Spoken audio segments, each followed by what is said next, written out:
Hello and welcome to a special edition of Three Blokes in a Pub. We are actually outside a pub. We're on the banks of the Shropshire Union Canal as it goes into the River Dee in Chester.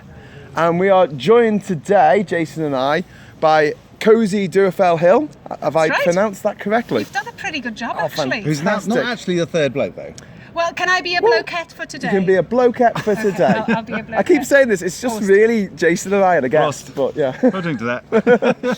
we're not very with it with numbers, are we? There usually is a bloke behind the camera or buying the beers, though. So there is usually three blokes somewhere. There is usually. Yeah.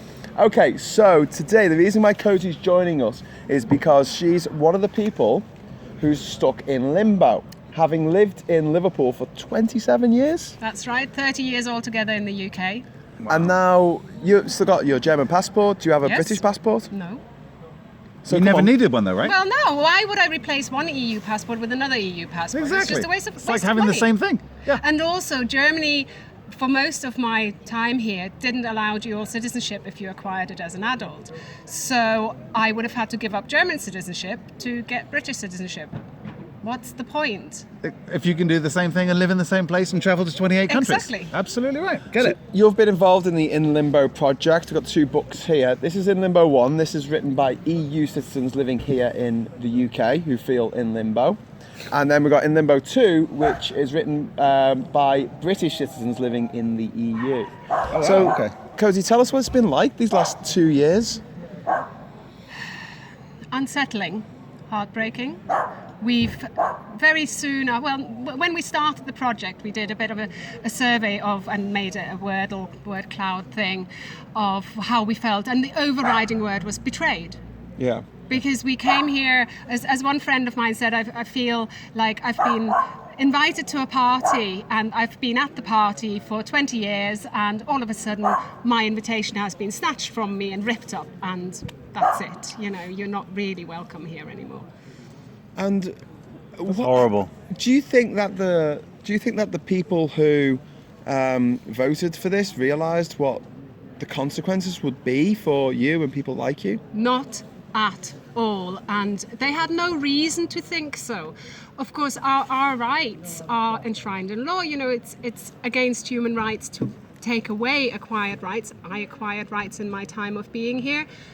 There should be no change. That would, no change for me in the practicalities of my life is what would be the legal thing to do.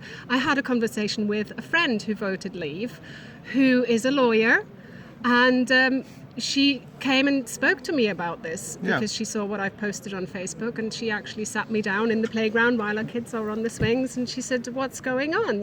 I can't believe citizens' rights are on the table." She could not believe that we're being used as bargaining chips. Negotiating capital. We're human beings. These are people. There's people like you, million. me, your neighbours. It's 3 million EU citizens here in the UK, isn't it? Roughly 3 million, maybe a little bit more. And one of the more annoying things about the people's attitudes to what they call immigrants, because they're not immigrants in this country, really, are they? You're allowed to expats. move around. Yeah, the German expats, I guess. We are. But immigrants from the EU are a net benefit to the Treasury. They're a net benefit if you look to at the the economy numbers, of the country. If you look at the numbers, they've contributed £20 billion more than migrants to the UK that are born that come to the UK from outside the EU, and we grant visas to them. So for every £1 that's taken out of HM Treasury in anything from welfare to housing benefits to in-work tax credits, whatever you want to call it, they put in £1.34. Now, if you're running a business and you make a 34% profit on a particular product line, that's bloody brilliant, excuse my French. But it's okay, it's not to be sniffed at, right? And that's the effect on HM Treasury of EU migrants living and working in the UK. Together, as a group, they contribute not only EU to... citizens, not migrants. Yeah, well, I'm a migrant, you see. Because Well, I've migrated across 12 different countries inside and outside the EU. exactly, but we've migrated in the same way as somebody moving from Newcastle to London would. Yeah, It's I was no born in different. North Yorkshire, I now live in South London. I'm still an immigrant, I'm still a migrant. It feels like it's a concerted effort by the powers that be to keep people in their village. They just don't want people moving about, they don't want people travelling. But you're Is that why Westminster's so inbred? Because they all went to the same school? What is it? The village with 80 people and 4 surnames, something like that. So, Are they all Johnson? yeah, going back to the in Limbo Davis. project, what are your feelings on? I mean, tell us some of the stories here. What kind of things have you heard in the last couple of years while you've been researching this stuff? We've had people on the brink of suicide Jesus. after What being worries them? sent What specific letters. things are worrying them? What specific things? Okay, the case where somebody was on the brink of suicide, that was after being sent a letter telling them that they had not acquired permanent residence, and they were actually sent a deportation letter. And this is an So EU they were citizen. told, this is an EU citizen. In August 2017, the Home Office sent out, by accident, 100 letters to EU citizens telling them to prepare to leave the country or be deported, which is completely Sick. illegal. It's not only illegal, it's immoral Yes. and unethical. There are very practical concerns. So, for example, it's quite easy to get permanent residence if you are employed and you have 5 P60s to prove your 5 qualifying years. You'd think that. Well, My daughter was born in another European Union country while I was exercising my right to live and work anywhere I wanted to within the European Union, and she just happened to be born in the Slovak Republic. You know, we came back here 15 years ago. You know, she's been to school here, high school here, college here. Now she's working here. She's got a HMRC national insurance number. She pays her PAYE income tax. She pays her national insurance. She contributes to the country. And at the Home Office said, you need to prove that you've been here for 5 years. How do you do that if you've only got 2 years work record and you haven't got 5 years worth of P60s? You have to go back to your high school, produce your Exactly. certificates. That's not good enough, say the Home Office. So, okay, well, what else can I give you? My ID card for my lunches that I bought at school because it's got my photo on it. we've had people having to dig out, you know, the cut-off bit from your boarding card to prove when they've arrived in the country, stuff like that. And then, of course, you have people who are carers, who are disabled, who are stay-at-home mums or stay-at-home dads as well. It does seem to hit women more because it's more women who stay at home with the kids. It's still, you know, we still live in some sort of that's form what of the government patriarchy. demand. They need 5 years of work records for you to stay. Yes. That you've lived here for 5 years. No, but not just live, but worked here. Well, proof. this is the thing. You have to have proof that you lived here legally, and this is the crux for 5 years. Now, how do you interpret legally? Legally? It means, hang on, it means you have it's- to prove that you've been exercising your treaty rights to work. Because freedom of movement is freedom of movement of workers. See, that within the European Union, and the UK government don't get this, but all 27 other EU countries do. If I'm an unemployed Brit, I can travel to the Gold Coast in Romania, and I can spend 3 months in Romania looking for a job, and my job seekers allowance is still paid by the UK government while I'm Yeah. out there for 3 months. But if I haven't found a job in 3 months, the Romanian government can ask me to leave. And most of the EU 27 countries do that. They enforce it, yeah. They enforce it. The United Kingdom government don't do that. So migrants come over here, or EU citizens come over here, and they just travel, the same as we travelled over there. Yeah. And if they can't find work in 3 months, we can ask them to leave. Yeah. But the UK government have failed time and time and time again to measure the number of people coming into the UK and measure the number of people leaving. So they don't even have a clue who's here or where they're from, whether it's EU, whether it's Because you from have no foreign registration process. whether it's from foreign countries outside the EU, nobody checks them coming in, nobody counts them in, nobody counts them out. It's easy to do that. Every country in the world does that. And then they say, well, how many EU citizens are there in the UK? I don't know, it could be 2 million, 3 million, 4 million. Oh no, it's mass gun-controlled But immigration, they this say. is where it gets really interesting. In 2004, 5 years after I would have normally acquired permanent residence, the EU made the so-called CSI directive. So EU Is that like directive crime scene 2000 investigation? No, No, it's CSI, not. this is CSI Home Office, It's not CSI New York. Not quite, no. It's comprehensive sickness insurance. Okay. So, comprehensive sickness insurance means that you should not become a burden to the state if you are not working and are not earning or have independent means. So you can remain in an EU country longer than 3 months if you are independently wealthy, or you're a student and you've got a grant, or your dad pays for you, or whatever. Yep. Scholarship, whatever. Or you're retired, for example, Okay. right? With a So pension? that's with a pension, because that... Well, where does the pension come from? Is that your Your UK pension your that you've UK earned? pension, yeah, for example. So because you've that's paid gonna- into. that you paid into. So yeah. that's your money that you're getting. Exactly. But the point is that this is you're now classed as I can't think of the word right now. This is going to drive me nuts. Self-sufficient. Okay. Self-sufficient. Right. So if you are self-sufficient, and you're also considered self-sufficient if you are the partner of somebody who's working. Okay. So I'm And a there's a- housewife. I look after my 2 children. My husband, who is British, works and brings home the bacon. Okay. Okay? Danish bacon, probably. Yeah, well, actually, no, he probably wouldn't be so keen on that, but that's another story. He had grandparents who were butchers. Anyway. Okay. So it's homegrown. Oh, yeah, Scottish all the way. Okay. So if you're self-sufficient, then after 3 months, you have to be able to prove that you can support yourself. Yep. And one of the other things you have to be able to prove is that you are not going to be a burden to the state if you fall ill. So you have to have health insurance. Now, in the other 27 EU countries, you have a system of health insurance that you pay into, or actually 80% of the people in Germany are not in private health insurance, they're in state-funded health insurance. Yeah, like our But national it's insurance program over here for the NHS, similar well, to, but slightly different. No, national Okay. insurance contributions have nothing just to do wrong, with the Jason. NHS. I'm learning. I learn every day. I learn something new every day. They're Are gonna be all only over because the I've paid YouTube national comments. insurance, but Yep. it makes no difference. Right. That Because is it doesn't not just go classed. into the NHS. It Yeah. goes towards your pension. It's not counted as going towards the NHS at all. The NHS is funded from income tax. And if you're not So they working, say, you're paying income tax. underfunded well, by yes, income tax, I inadequately suggest. funded, but hey Yeah. ho, that's Yeah. the theory. So Yep. that's the reasoning and the rationale is that Got it. because you're not paying income tax, you're not actually paying into a health insurance scheme, therefore you don't have comprehensive sickness insurance. Now, hold on 1 minute.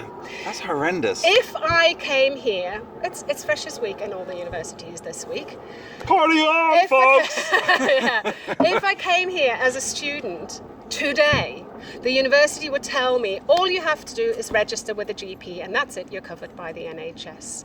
Okay. Which is true for being covered for the NHS. But Yeah, that's if right. I then, in 5 years' time, want to use this time now as part of a citizenship application, they say, NHS is not considered as fulfilling the requirement for comprehensive sickness insurance. What? That's the crux. So is this the hostile environment? It is part of the hostile environment, absolutely. What is it that makes people who were born 100 miles south of you inferior to the people who are born 100 miles north of you? How does that work? Well, I'm born in Yorkshire, so I think that's true. I want to say the words English exceptionalism, but I don't know if I'm going to get away with that. Do you think, no, I mean, But it's not that, is it? it's not just that, it seems like a worldwide movement to blame everything on migrants, on people moving from one place to another. And it's ridiculous when you have a situation where we've already established migrants are a net benefit to the economy. Yeah. But also, They actually pay for the NHS. They pay for your health yeah, service and my health service we- because they're net contributors. we I need say them. people to come to our country and work because we have an aging population. We don't have enough people to look after the old people. We don't have enough people to work and pay taxes to afford, pay the pensions. To pay the pensions. As well as keeping them healthy in the NHS. Yeah, people we- are living longer and longer, and we're not, as a society, the only way we can deal with that, except for by having some kind of crazy baby drive, which isn't going to, yield any results for another 18, 20 Hang years. on a minute. This government has slashed Sure Start Children's Centres. Yeah. Who's going to look after these babies? Do you know what childcare costs in this country? Yes. Why do you think I'm I've got a not good going idea out now. to work? Because I can't afford the childcare. That's Yeah. why I stayed at home. Yeah. So I'm getting doubly penalised because I would happily go out and work. Believe you me, they You drive should me have got an nuts EU all au the pair. time. They're really good. They come over from the EU. They look after. Okay, sorry about that. But this is the madness, isn't it? That we're sitting here going, do you know what this country needs? Less immigrants. And you're like, well, do you know what? Actually, If no. immigrants were a problem to the economy or to society, then the US would be the poorest country in the world. And North Korea would be the richest. The most successful, yes. But you know what? It doesn't work like that, because people who actually go from one place to another is because they're motivated. Yes. Yeah. They are the go-getters. They're the people like me and Jason and Cosi who go, right, I'm going to go and do something And today. here's another thing that really grinds my gears. This whole narrative against refugees. Hello, people who have crossed the ocean to get to safety. Nobody puts their kids in a boat and risks drowning. Yes. Just for a jolly holly. Yeah. You know, they are desperate, desperately seeking sanctuary and safety. But also, these are people who have agency, who have skills. Yeah. They arrive. I had friends in Germany who were volunteers handing, when in 2015 in the refugee crisis, they were handing out donations. And these refugees arrived in tatters. Yeah. But they turned their noses up at the clothes they were given because they were all wearing Prada. Because they're doctors, they're whatever. lawyers, they're Exactly. nurses. The clothes were hanging off them. But they started off from Syria. Don't bang the table, because you're right by the mic. Sorry. There. It's like technical issue there. Technical hitch. But Sorry yeah, about that. I admire your passion. Just keep it in the air. They left Syria with like $4,000, $5,000 and euros in their pockets. Yeah. And the only reason they left is because we destroyed their homes, Who's their robbing schools, the their bombs? hospitals, the building they worked in.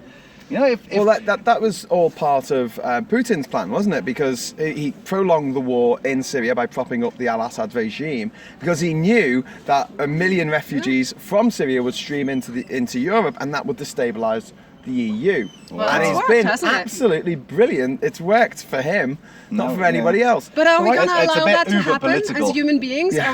Are we just going to say, okay, yeah, fine, No, we signed up in 1947, I think, to the Universal Declaration of Human Rights. 49. And in that, 49. Well, it was ratified in 49. See, he's wrong. I'm wrong. No, we learn something new every day on this show. Jason and That's Graham why can we be invite wrong. experts. We invite experts on because they're the experts. I'm correct just a us. mum. Get your Googles I've been on out. a heck of a learning curve for the last 2 we years. signed up to the United Nations Declaration of Human Universal Rights. Declaration of Human And Rights. In Yeah. that, it says that we should take refugees in situations like this. And how many have we taken so far in this country from Syria?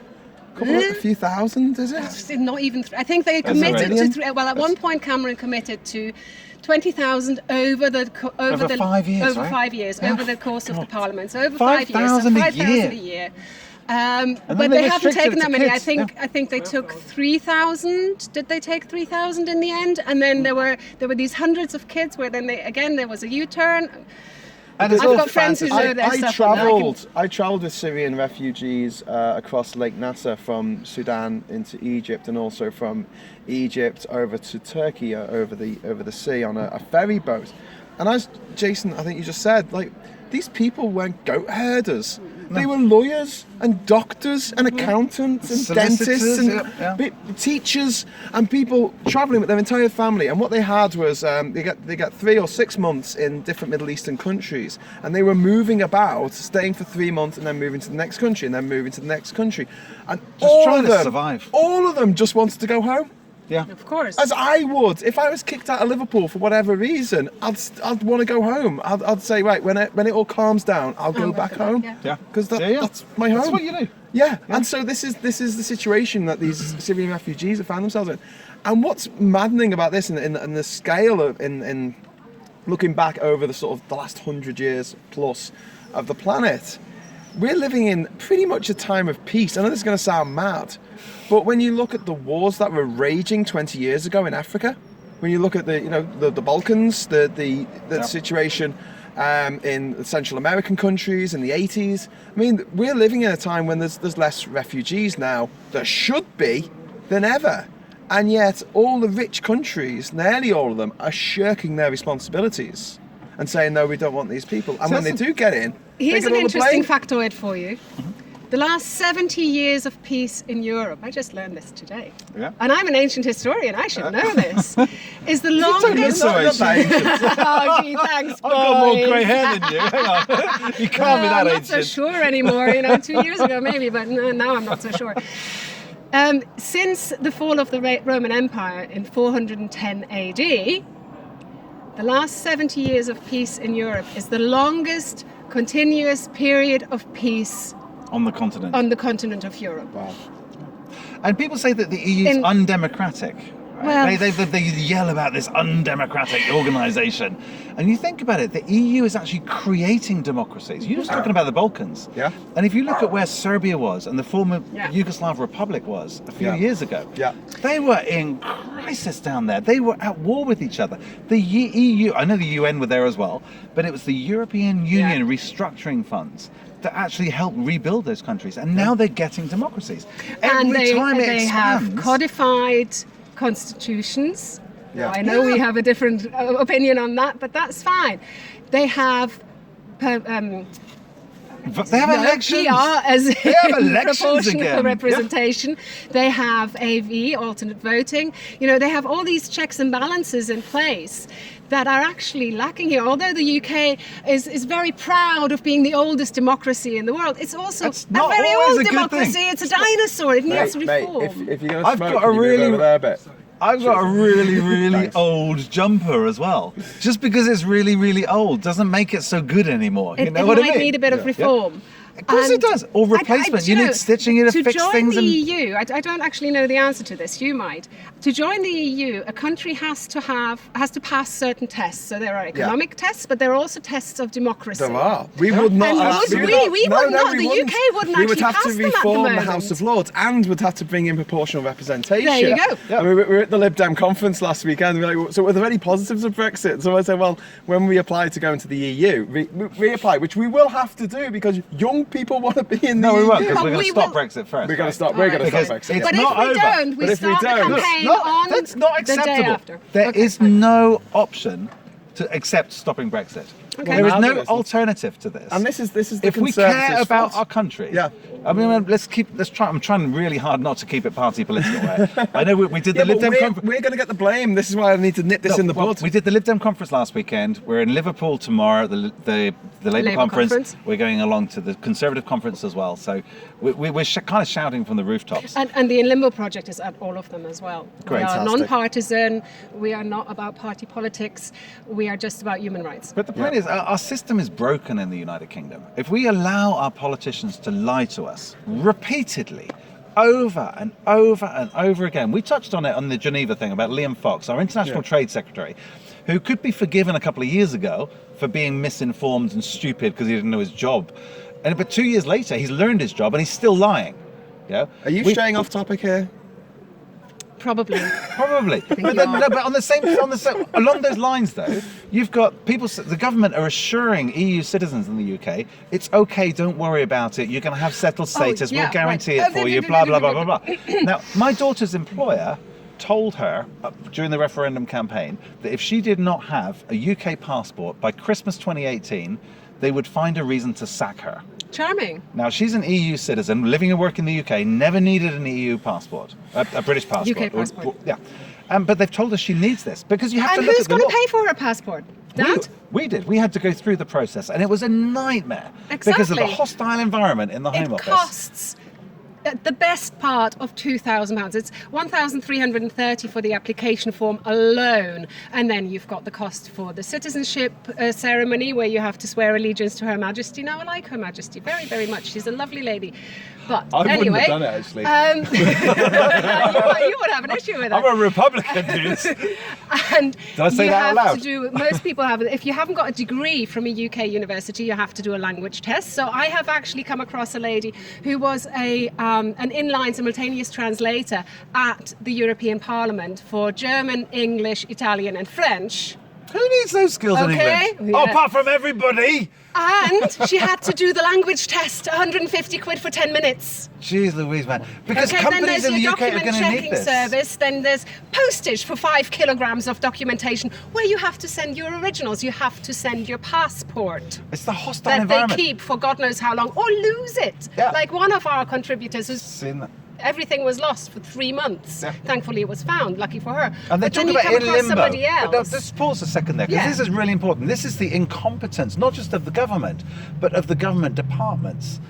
This woman's already in limbo. She doesn't know what she's going to be doing. Is she going to be able to stay in the UK? Is she going to be able to leave the UK? Is she going to be forced to leave? She doesn't want to go. She wants to stay here where her friends are, her family are, with her neighbours, where her job is, where she can contribute to society. and then she has to forced to put all this paperwork together, send it in at huge cost, and then the Home Office lose it. Exactly. Think about that. This is the Home Office of the United Kingdom. Do you think they lose it on purpose?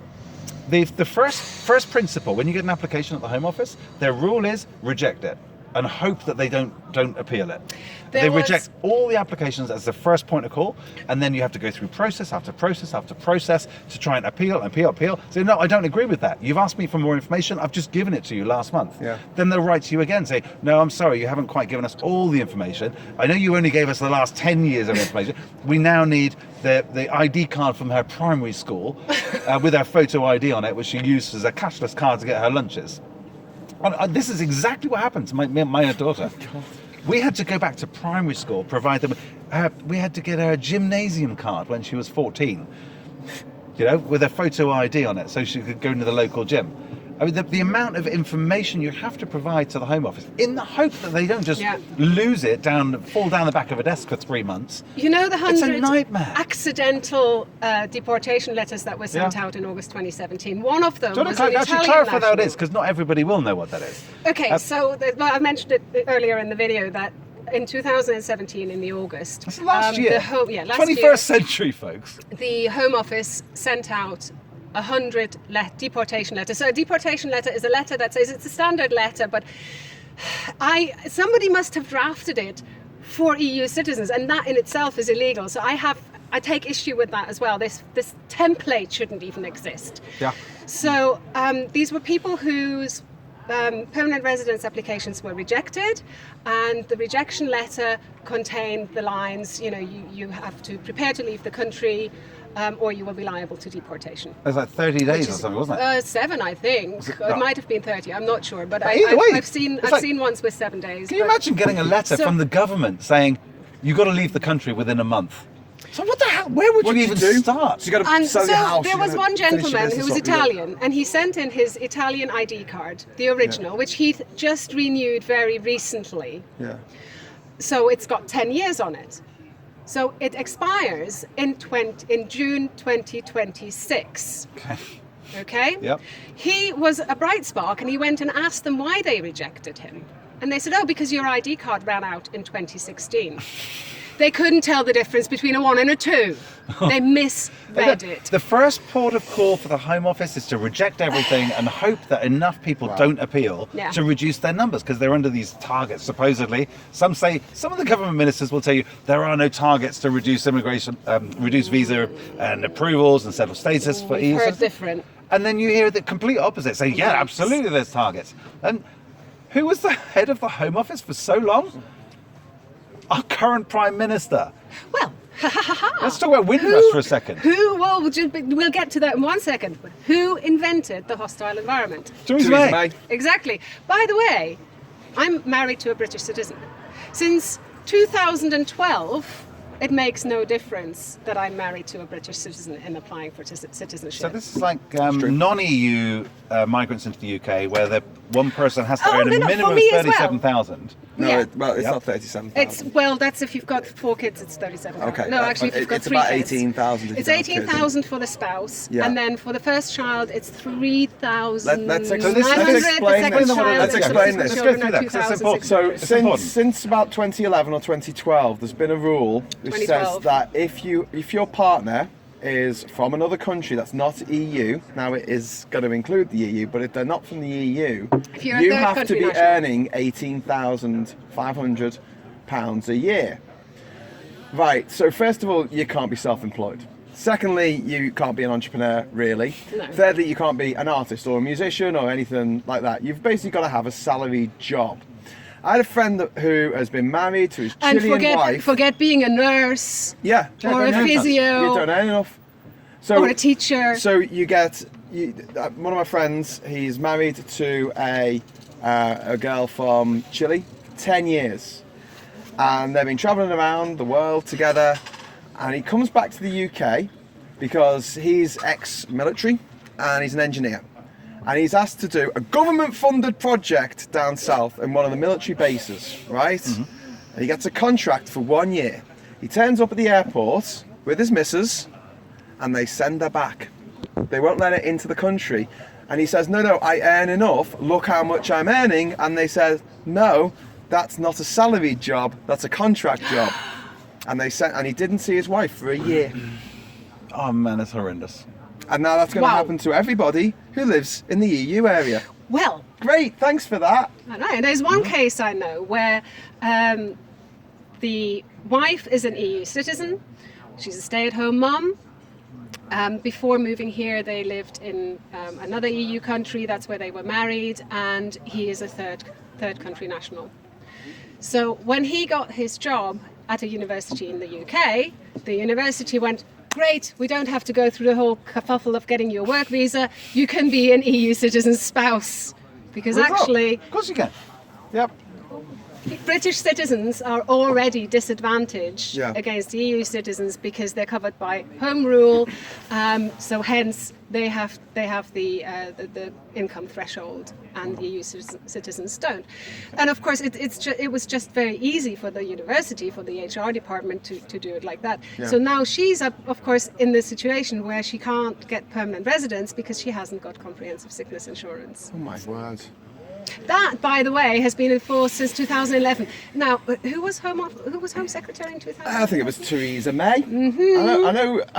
I know you keep saying that you don't want to get political about this, but this is really the Tories' mess. This whole situation. Well, no, there's lots of people to not blame. all Tories. Lots of people to blame on this. I actually have to live with the fact that they're very nice. I've actually met nice Tories who are also against Brexit. You've met a nice Tory. My Yes. member of parliament is actually a nice bloke. I'll have a beer with him. Hi, Paul Scully. Oh, you're vice chair of the London Conservative Party now.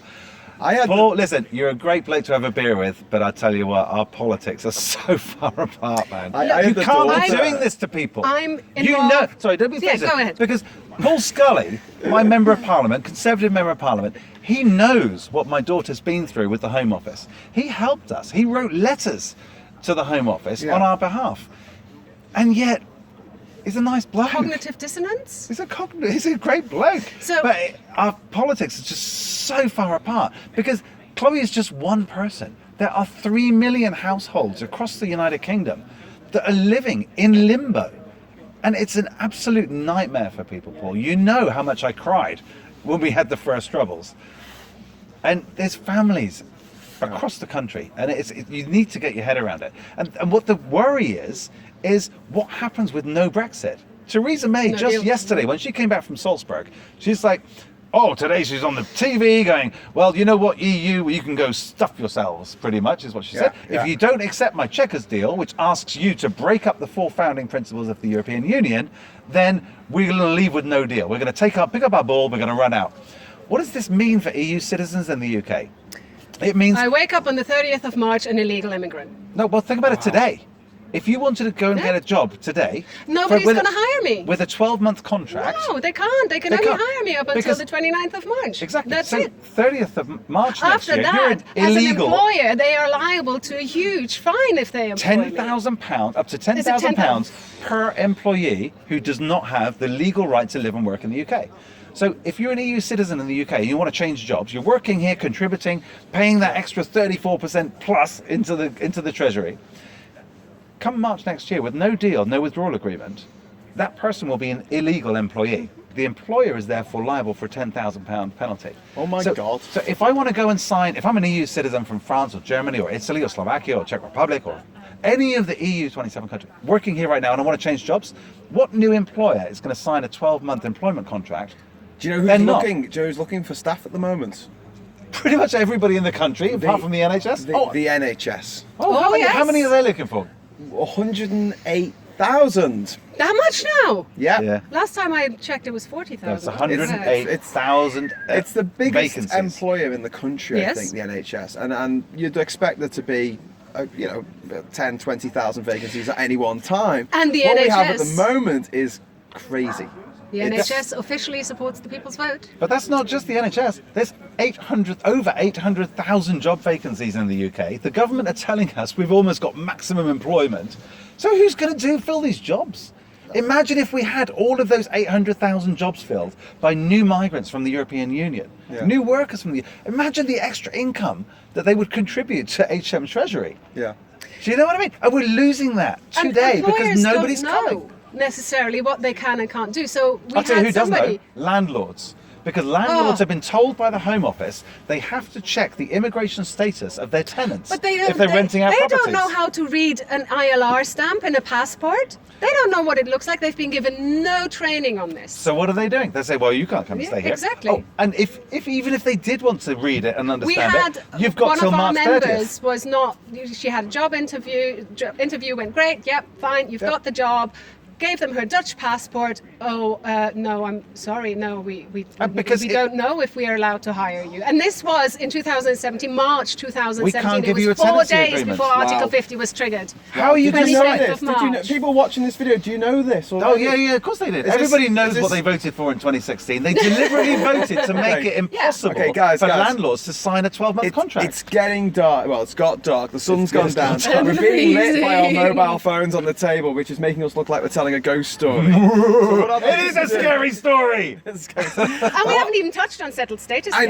know. So what I'd like to do, Cosi, if it's okay with you, is we end this one here, and if we can do another one with you, we'll do the Absolutely. second half of this podcast, which has just got over the 30-minute mark. That'll work. Is that That's okay with fine. you? Of course that is. Thank you so much for coming along and Anytime. talking Yeah, to us. appreciate it. Anytime. Appreciate it. We I are at. greatly appreciate what the hashtag 3blokes are doing. So much so that imitation is the sincerest form Well, of you- flattery. Oh, we'll do that tomorrow. Shh. You're Don't- planning. You're planning. All right. Okay. I'm concocting ideas. Right now, we are at Rock for Europe in Chester, sitting by which canal, Graham? It's the Shropshire Union Canal. Yes, there it you is. go. Which just goes into the River Dee, just down there. So we're down here. There's a bunch of bands playing tonight. They're rocking for Europe, and we've got to stop this crazy stuff called Brexit.